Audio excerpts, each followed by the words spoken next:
inside a socially distanced and slowed down White House.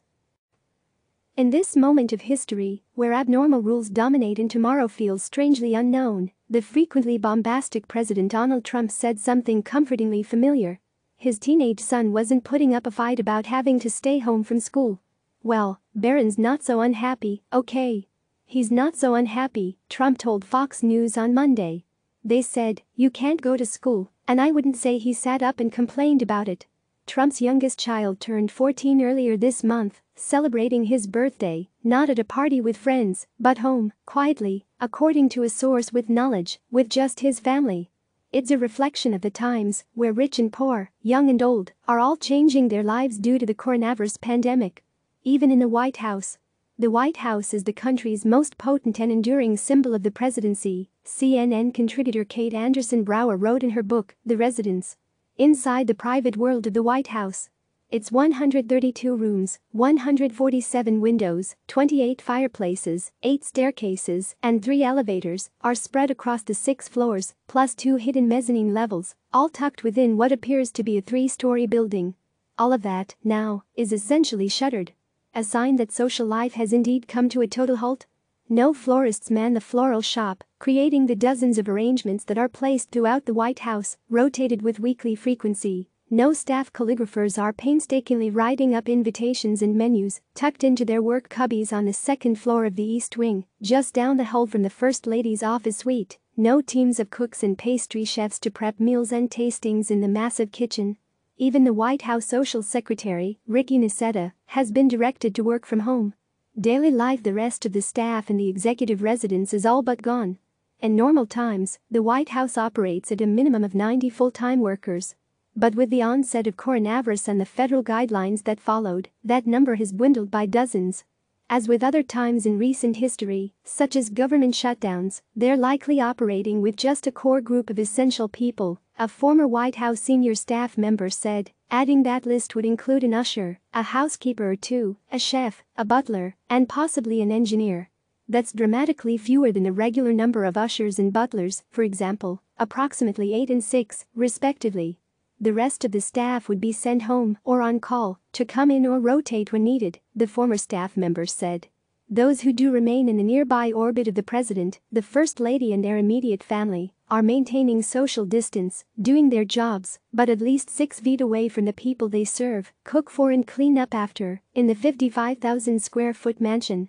White House Press Secretary Stephanie Grisham confirmed the new operating procedures to CNN, saying First Lady Melania Trump was social distancing from workers and following the Centers for Disease Control and Prevention guidelines.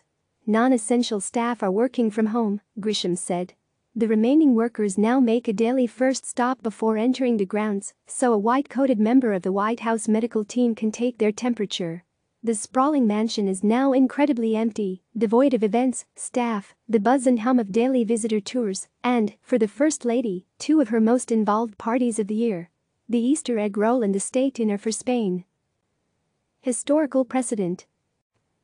The White House has essentially shut down before global wars, economic crises, several times, said Matthew Costello, vice president of the David M. Rubenstein National Center for White House History and a White House historian. Remember, before the 1920s, the White House used to be open, with people able to walk the grounds and the lawns and feel very much as though it was shared space with the first family, even if it technically wasn't, he said.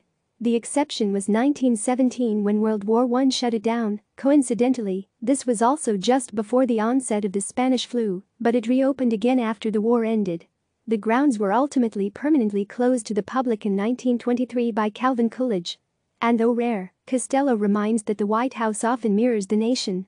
It's not unprecedented to have this kind of cancellation and abide by new guidelines even at the White House, he said.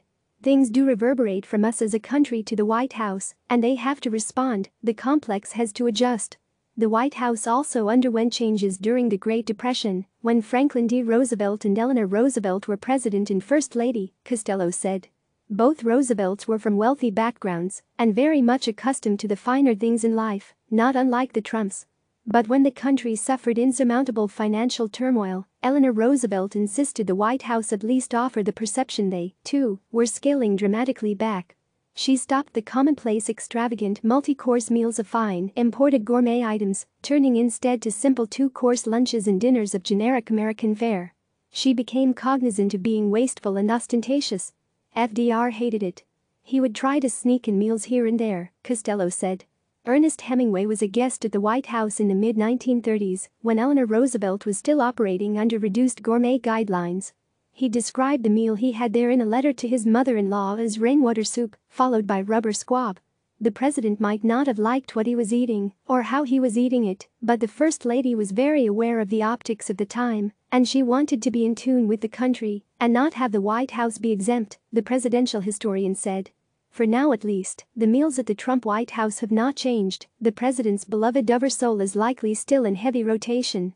It's been explained to me by staff that the White House is like a five-star hotel, said Brower, who added it is the chief usher, Timothy Harleth, who works to make sure whatever the first family wants to eat is procured. I think they would still need someone working in the storeroom department to go to local supermarkets and buy food and supplies.